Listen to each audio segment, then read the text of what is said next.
কোনো এলাকা থেকে রওনা হয়ে আসছে পুরো ইন্ডিয়ান মালামাল লোড করে, দেখছেন?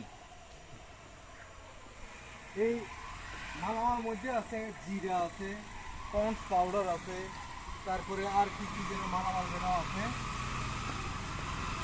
পুরো আমাদের বড়খোনা এলাকা থেকে আসছে, সীমান্ত এলাকা থেকে লোড দিচ্ছে।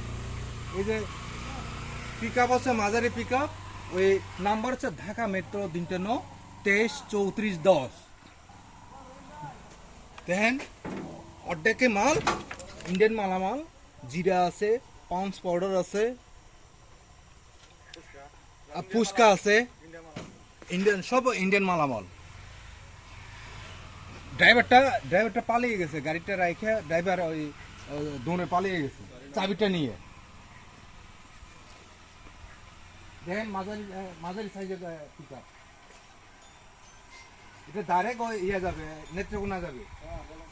আমরা যদি ধরতে না পারলে ওই নেত্রকোনা চলে যেত ওই গাড়িতে।